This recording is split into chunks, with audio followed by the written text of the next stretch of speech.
मेरे प्यारे साथियों, नमस्कार। आज 21 जून 2017 है और आज के इस AFEIAS.com के लाइफ मैनेजमेंट में मैं डॉक्टर विजय अग्रवाल आप सभी का हार्दिक रूप से स्वागत करता हूं। दोस्तों, मुझे इस बात की बेहद खुशी है कि कल बहुत सारे मेल आप लोगों के पढ़ने को मिले और उसमें आप लोगों ने अभी जिस विषय पर हम लोग बात कर रहे हैं और सच पूछे तो बहुत विस्तार के साथ बात कर रहे हैं, उसके प्रति अपनी सराहना व्यक्त की है और न केवल सराहना ही व्यक्त की है बल्कि उत्सुकता भी व्यक्त की है। और मित्रों, मुझे आप सबके मेल पढ़कर सच पूछे तो एक ऐसी बात पर विश्वास हुआ जिस पर मैं अभी तक डाउट करता था। मैं इस बात को लेकर के थोड़ा सा हमेशा संदेह में रहता था, द्वंद में रहता था फ्रेंड्स, कि मैं अनुशासन के बारे में बात कर रहा हूं। यह तो बड़ा नीरस सा विषय है। लोगों को चुटकुलों की जरूरत होती है, शेर व शायरी की जरूरत होती है, विचार प्रधान चीजें अगर मैं कहूंगा तो लोग ऊबने लगेंगे।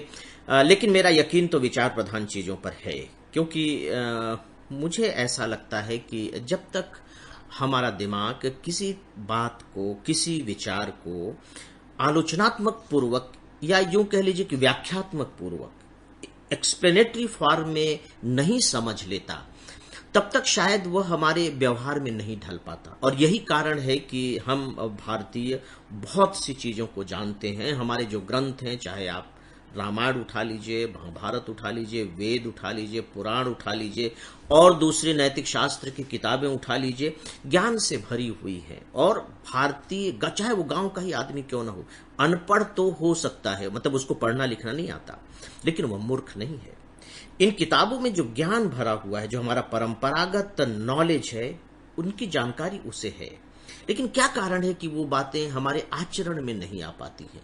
सच पूछिए तो बहुत विचार करने के बाद मैंने अपने लेवल पर जो निष्कर्ष निकाला मैं दोस्तों, वो ये कि हम उन्हें जानते तो हैं, लेकिन केवल इंफॉर्मेशन के लेवल पर जानते हैं, नॉलेज के लेवल पर नहीं जानते।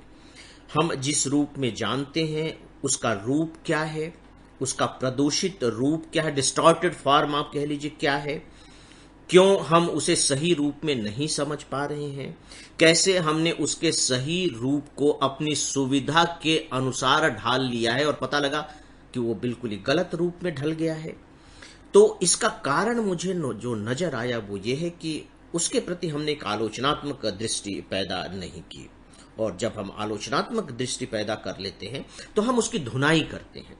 जैसे मित्रों, रुई देखिए, रुई को हम सीधे रजाई में नहीं भर देते, रुई को हम सीधे तकिए में नहीं भर देते।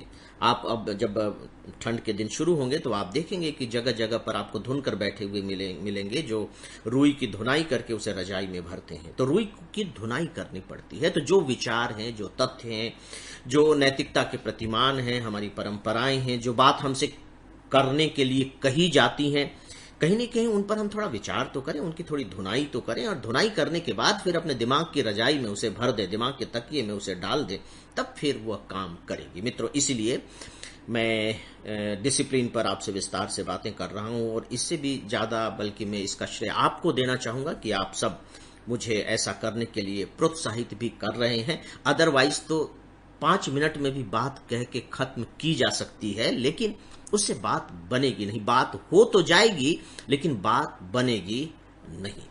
तो आइए दोस्तों, अब मैं डिसिप्लिन के इस थर्ड पार्ट में एक इश्यू पर बात कर रहा हूं जो सच पूछे तो मेरे आज के इस विषय का कोर इश्यू है, और वह है कि बेसिकली जो अनुशासन है, जो डिसिप्लिन है, वह नियंत्रण नहीं है, यह किसी की गुलामी नहीं है, न किसी के आदेश का पालन करना है।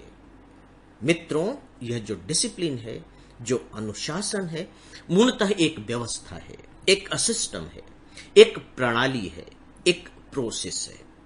मुझे ऐसा लगता है कि जिस दिन हमारे दिमाग में यह बात बहुत अच्छे तरीके से बैठ जाएगी, बल्कि ज्यादा अच्छा होगा कि मैं आत्मसात शब्द का इस्तेमाल करूं, जिस दिन यह तथ्य हम में आत्मसात हो जाएगा, डिसिप्लिन हमारी जिंदगी का बिल्कुल उसी तरह से स्वाभाविक हिस्सा बन जाएगा जिस तरह से सांस लेना हमारी जिंदगी का स्वाभाविक हिस्सा है, पलकों का गिरना उठना हमारी जिंदगी का स्वाभाविक हिस्सा है, सोना स्वाभाविक हिस्सा है, चलना और बैठना स्वाभाविक हिस्सा है, नैसर्गिक हिस्सा, natural part of our daily life routine.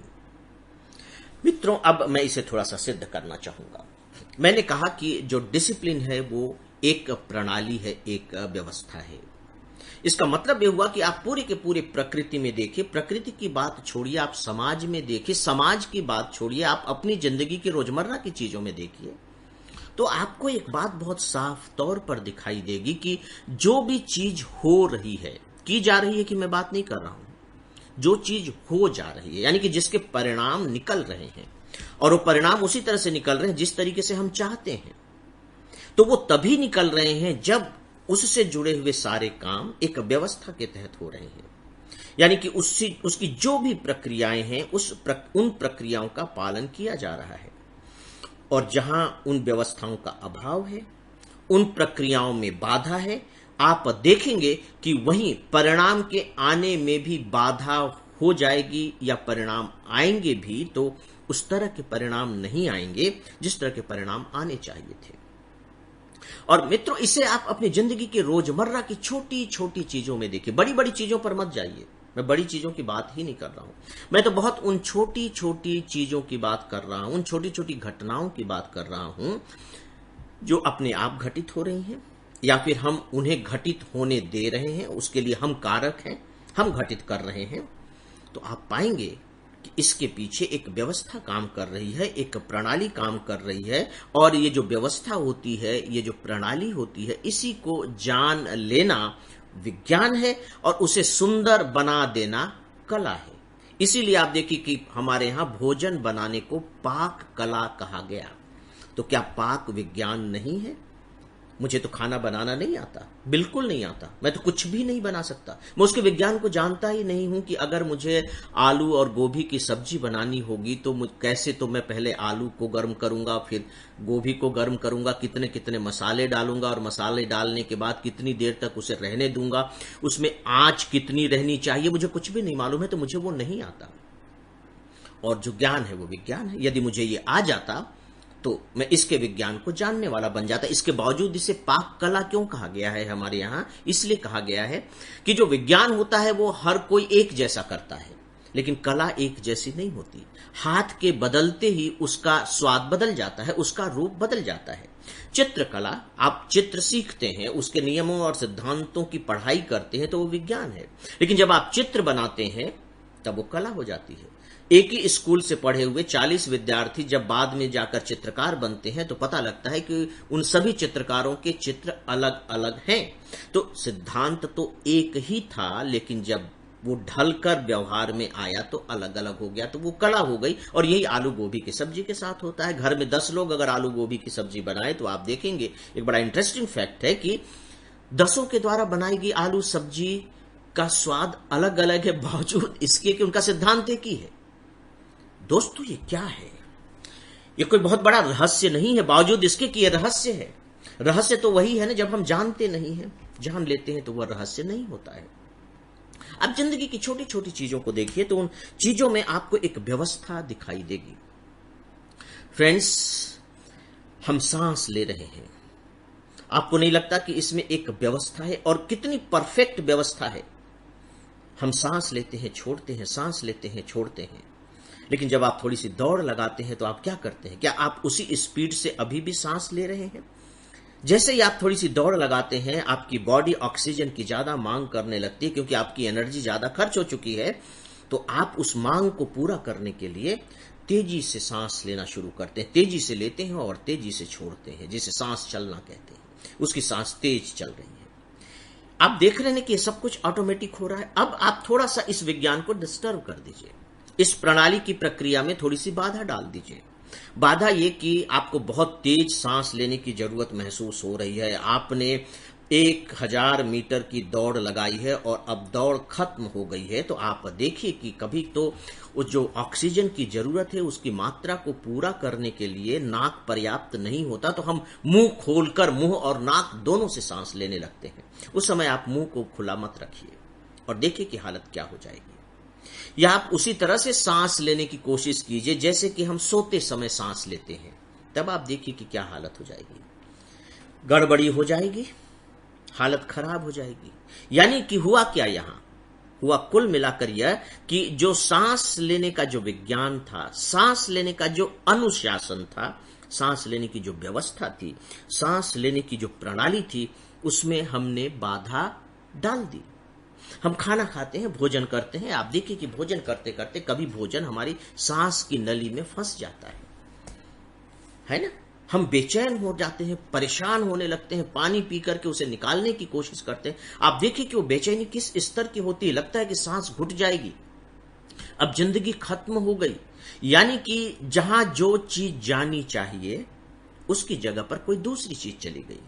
चलिए, ये तो मैं भोजन की बात कर रहा हूं, भोजन का कोई दाना फंस गया होगा। आप पानी ही देख लीजिए, कभी कभी जब हम पानी पीते हैं तो पानी पीते समय अगर हमने जरा भी असावधानी बरती तो वो हमारा पानी भी वो श्वास नलिका में चला जाता है, और जाने के बाद वो कितना परेशान करता है, कितना परेशान करता है। तो जैसे ही गड़बड़ी होती है तो पानी पीने का हमारा जो एक काम है, जो व्यवस्था है, जो प्रणाली है, वो बाधित हो जाती है। तो मित्रों, क्या आपको यहां नहीं लगता कि पानी पीने का भी एक अनुशासन है, सांस लेने का भी एक अनुशासन है, चित्र बनाने का भी एक अनुशासन है, और आलू गोभी की सब्जी बनाने का भी एक अनुशासन है?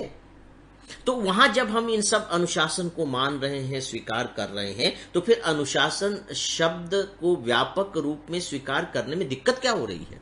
क्यों हमने इसके बारे में एक निगेटिव धारणा अपने दिमाग में बना रखी है?